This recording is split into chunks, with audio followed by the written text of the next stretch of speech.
ঈদ মোবারক। দর্শক, মাঠ ও মাঠের বাইরের খেলা আর সেই খেলার পেছনের গল্প নিয়ে দেশ টিভির নিয়মিত আয়োজন খেলার দেশে স্বাগত সবাইকে। দর্শক, এই ঈদের দিনে খেলাধুলার সবশেষ আপডেট নিয়ে আজকে আপনাদের সাথে আছি আমি কনক মাহমুদ। শুরুতেই ফিফা বিশ্বকাপের ক্ষণ গণনার খবর।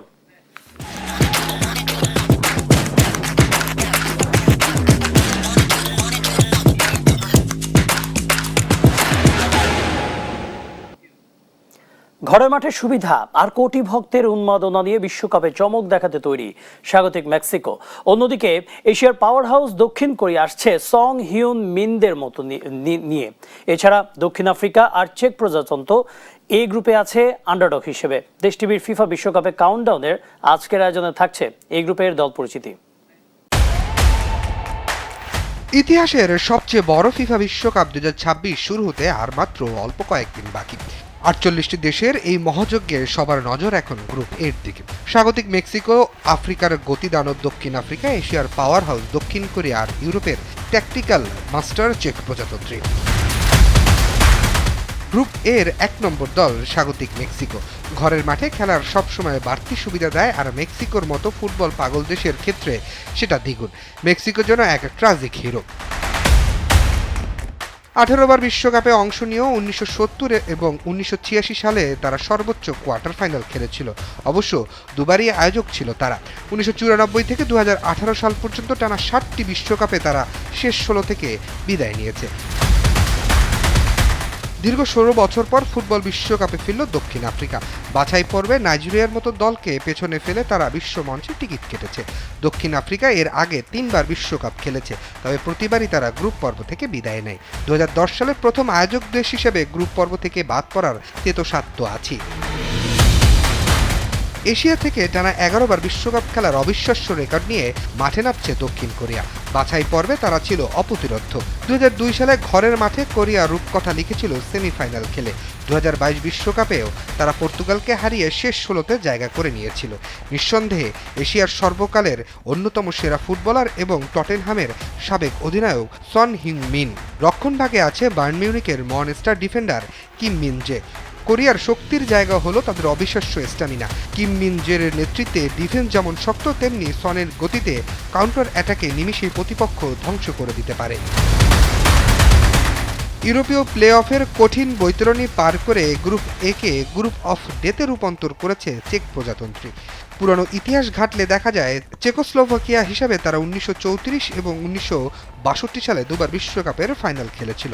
তবে 1993 সালে স্বাধীন দেশ হিসাবে আত্মপ্রকাশের পর তারা মাত্র একবার 2006 সালে বিশ্বকাপ খেলার সুযোগ পায়। দীর্ঘ 20 বছর পর এই বিশ্বকাপে তাদের ফেরার মঞ্চ।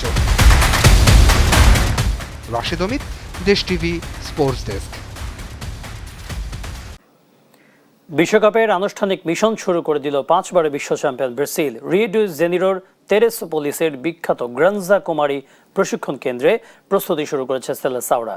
আগামী 31 মে ঘরের মাঠে প্রীতি ম্যাচে পানামার মুখোমুখি হবে ব্রাজিল। শুধু ব্রাজিলই নয়, ফুটবল মহোৎসবের এই প্রস্তুতি শুরু করেছে অন্য পরাশক্তিরাও। জার্মানি, পর্তুগাল ও ফ্রান্স এরই মধ্যে নিজেদের বেস ক্যাম্পে পুরোদমে অনুশীলন শুরু করে দিয়েছে। ফুটবল বিশ্বের দীর্ঘ প্রতীক্ষার অবসান ঘটিয়ে অবশেষে শুরু হয়ে গেল সাম্বার দেশের মিশন হেক্সার চূড়ান্ত কাউন্টডাউন। বিশ্বকাপের সোনালী ট্রফিটা ঘরে তোলার লক্ষ্য নিয়ে রিও ডি জেনিরোর তেরেসোপলিসের বিখ্যাত গ্রানজা কুমারী প্রশিক্ষণ কেন্দ্রে জড়ো হয়েছেন ফুটবলাররা। যুক্তরাষ্ট্রের মূল বেস ক্যাম্পে যাওয়ার আগে কোচ কার্লো আনচেলোত্তির অধীনে নিজেদের মাটিতে এই সংক্ষিপ্ত ক্যাম্পটি করছে ভিনিসিয়াস রদ্রিগোরা। ঠিক যেন এক চাঁদের হাট বসেছে তেরেসোপলিসে। সবার প্রথমে দলের সঙ্গে যোগ দিয়ে প্রস্তুতির আবহাওয়াটা গরম করে তুলেছিলেন ক্যাসিমিরো। এরপরই একে একে ক্যাম্পে যোগ দেন সুপারস্টার নেইমার সহ বাকি 22 ফুটবলার। তবে রিও ডি জেনিরোর প্রস্তুতি ক্যাম্পে নেই 3 মহাতারকা। আর্সেনালের গ্যাব্রিয়েল মার্টিনেলি ও গ্যাব্রিয়েল মাগালহায়েস এবং পিএসজির রক্ষণভাগের প্রাচীর মার্কুইন হোস্ট সরাসরি যোগ দেবেন মার্কিন যুক্তরাষ্ট্রের ক্যাম্পে। শনিবার হাঙ্গেরির বুদাপেস্টে ক্লাব ফুটবলের শ্রেষ্ঠত্বের লড়াই চ্যাম্পিয়ন্স লিগের ফাইনালে একে অপরের মুখোমুখি হবে আর্সেনাল পিএসজি। ক্লাব ফুটবলের সেই যুদ্ধ শেষ করেই তারা গায়ে জড়াবেন ব্রাজিলের জার্সি। আগামী রবিবার এক প্রীতি ম্যাচে বিখ্যাত মারাকানা স্টেডিয়ামে পানামার মুখোমুখি হবে ব্রাজিল। সেই ম্যাচটাকে নিজেদের ঝালিয়ে নিতে ঠিক 4টি হাই ভোল্টেজ প্রশিক্ষণ সেশন পরিচালনা করবেন ইতালিয়ান মাস্টারমাইন্ড কার্লো আনচেলোত্তি। বোঝাই যাচ্ছে ফুটবল বিশ্বের সবচেয়ে মর্যাদাপূর্ণ ট্রফিটার পুনরুদ্ধারের জন্য কোনো সুযোগই হাতছাড়া করতে রাজি নয় 5 বারের বিশ্ব চ্যাম্পিয়নরা। অন্যদিকে 4 বারের বিশ্ব চ্যাম্পিয়ন জার্মানি বেছে নিয়েছে ভিন্ন পথ। নর্থ ক্যারোলিনার ওয়েক ফরেস্ট ইউনিভার্সিটির ফুটবল স্টেডিয়ামে কঠোর গোপনীয়তায় অনুশীলন করছে জার্মানরা। তাদের থাকার জায়গাটা বিলাসবহুল বুটিক হোটেল গ্রে লাইন এস্টেটে সাধারণ মানুষের প্রবেশ সম্পূর্ণ নিষিদ্ধ। ফ্লোরিডার পাম বিচ কাউন্টিতে 10টি মাঠের এক বিশাল কমপ্লেক্সে রাজকীয় আয়োজনে অনুশীলন করছে ক্রিস্টিয়ানো রোনালদোর পর্তুগাল। আগামী 17 জুন ডিআর কঙ্গোর বিপক্ষে ম্যাচ দিয়ে শুরু হবে CR7 বিশ্বকাপ যাত্রা। সবচেয়ে অদ্ভুত কাণ্ড ঘটিয়েছে বিশ্ব র্যাঙ্কিংয়ের 1 নম্বর দল স্পেন। তারা ঘাঁটি গেড়েছে টেনেসির চ্যাটানুগার বেলার স্কুলে। নিজেদের রণকৌশল এবং অনুশীলন সম্পূর্ণ গোপন রাখতে পুরো স্কুলের চারপাশ 10 ফুটের এক বিশাল ব্ল্যাকআউট বেষ্টনী দিয়ে ঢেকে দিয়েছে স্প্যানিশরা। বাইরের কারোই সেখানে উকি দেওয়ার সুযোগ বিন্দুমাত্র নেই। মেহজাবিন হোসেন, স্পোর্টস ডেস্ক, দেশ টিভি।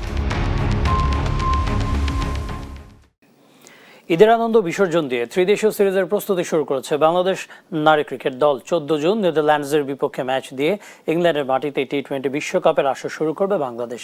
তার আগে স্কটল্যান্ডে ত্রিদেশীয় সিরিজ খেলবে টিম টাইগ্রেস। এই সিরিজটি বাংলাদেশের জন্য বিশ্বকাপের প্রস্তুতির আসর। সিরিজ সামনে রেখে স্কটল্যান্ডে প্রথম দিনের অনুশীলন করেছে নিগার সুলতানা জ্যোতির দল। ব্যাটে বলে নিজেদের ঝালিয়ে নেওয়ার সঙ্গে সঙ্গে স্কটল্যান্ডের পরিবেশটাও মানিয়ে নিতে কাজ করছে বাংলার মেয়েরা।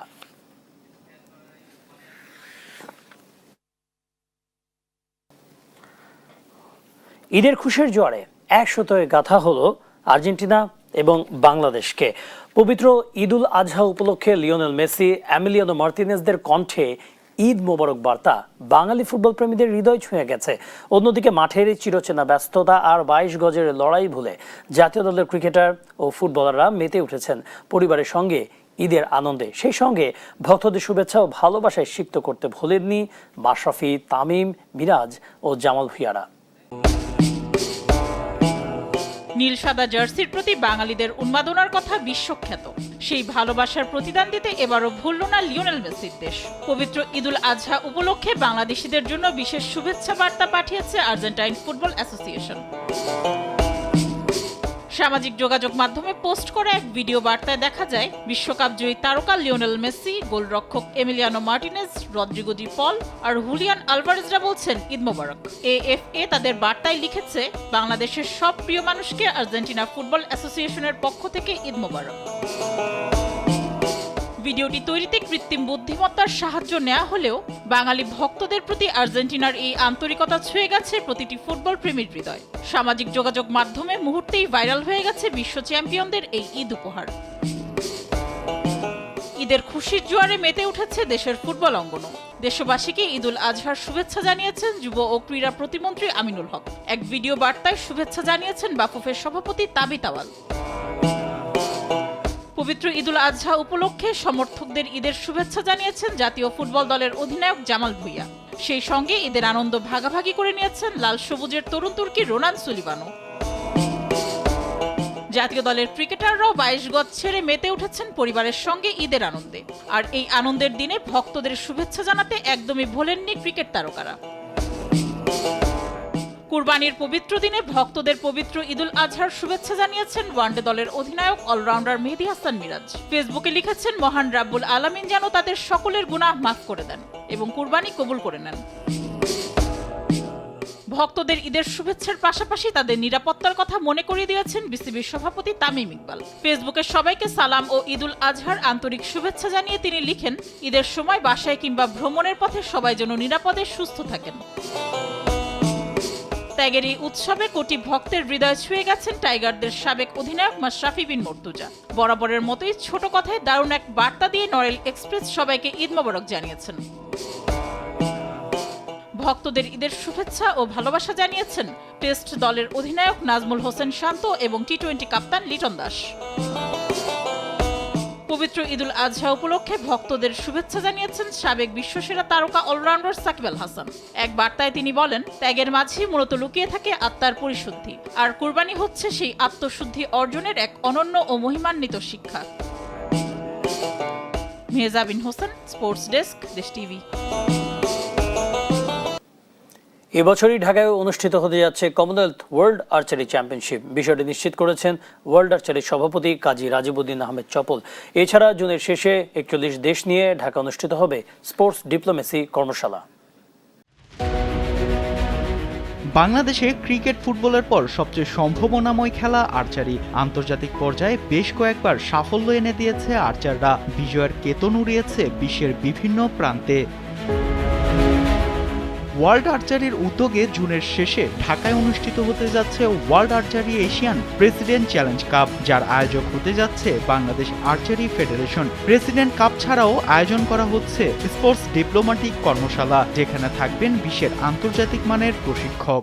আপনার সাইকোলজিক্যাল ক্লাস থাকবে, স্পোর্টস মেডিসিনের উপর, ডিপ্লোমেসির উপর ক্লাস হবে, স্পোর্টস ইনজুরির উপর ক্লাস হবে, তারপর পুষ্টি সম্পর্কিত একটা ক্লাস হবে। বিভিন্ন ধরনের এই 5 দিনে আমাদের অনেক বড় বড় ধরনের চিন্তা ভাবনা আছে এবং বিদেশি ইয়ারা আসবে, প্রশিক্ষকরা আসবে এখানে। আমাদের জার্মান কোচ মার্টিন ফেডরিকের নেতৃত্বাধীনে আর ওনারা কাজ করবে। বিশ্বের 41টি দেশ থেকে প্রশিক্ষণে আসবে আর্চাররা, যেখানে অংশ নিবে 120 জন আর্চার। এছাড়া নতুন কুড়ির আদলে তৃণমূল পর্যায় থেকে নতুন আর্চার খুঁজে বের করার এক মাস্টার প্ল্যান হাতে নিয়েছে ওয়ার্ল্ড আর্চারি ফেডারেশন। যে সুন্দর একটা উদ্যোগ নেওয়ার জন্য, তো এটাকে ফলো করে আমরা অল ওভার এশিয়াতে আমাদের আর্চারি যারা খেলে তাদেরকে আমরা এই উদ্বুদ্ধ করছি যে তোমরা ইউথদেরকে ট্রেনিংটা দাও এবং নতুনদেরকে দাও এবং বটম লেভেল থেকে নিয়ে আসো। আমরা ওয়ার্ল্ড আর্চারি এশিয়া থেকে যতটুকু সম্ভব সহায়তা করব।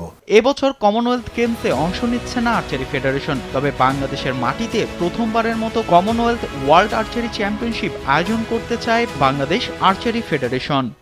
আমরা চেষ্টা করছি বাংলাদেশে কমনওয়েলথ আর্চারি চ্যাম্পিয়নশিপ করার, যেহেতু কমনওয়েলথ গেমসে আনফর্চুনেটলি আর্চারিটা অন্তর্ভুক্ত হয়নি, তাই আমরা কমনওয়েলথ দেশগুলোকে নিয়ে একটা বিশাল আয়োজন করার চেষ্টা করছি।